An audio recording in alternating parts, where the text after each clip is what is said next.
حنا كتجار والمال الحره لوسط المدينه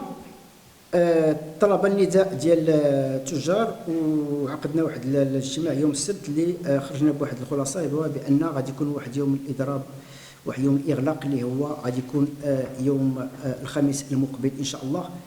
وهذا الاغلاق اللي حنا كنستنكروا الوضعيه اللي كنعيشوها في وسط المدينه بما فيه شروح هذا الخميس وشراء من بعض الله والازقه مجورها، وكنلبي واحد النداء للناس المسؤولين والسلطه المحليه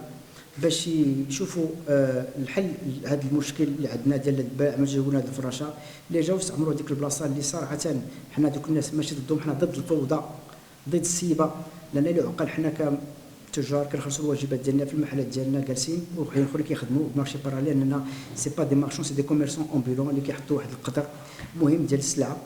وحنا مثلا عرفنا دابا حتى الزبون الا بغى يجي يتسارى بخاطر مع وليدته وعائلته ما بقى له حتى فين يدوز، ولا يعقل باش هادشي يبقى في هذه الطريقه هذه. ولهذا كنطلبوا من الناس المسؤولين وكنلبيو واحد النداء اللي نتمنوا ان شاء الله يكون واحد الجواب باش عاود يتناقش شارع الامير مولاي عبد الله ويتناقش هذا الخميس ويرجع البرانس كما كان. حنا ما بقيناش طامعين، كنا طامعين ملي كانت لا ماغينا تحلات وبحكم الشونتي ديال المسرح اللي كاين بحكم الترام باش تزين وسط المدينه ويكون واحد الركوز يكون بوزيتيف في وسط المدينه،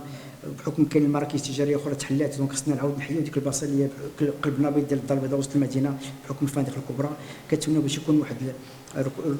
الحركه التجاريه تكون غاده، لان صراحه دابا حنا اوني اون كريز والشيفر دافير ديالنا غادي يكون ينقص من 70% ولا يعقل باش هادشي يبقى هكذا. دونك لهذا كنبيو واحد النداء للناس المسؤولين وكنطلبوا حنا كتجار باش يحميونا من هذا المشكل ويلقاو شي حل. وشكرا.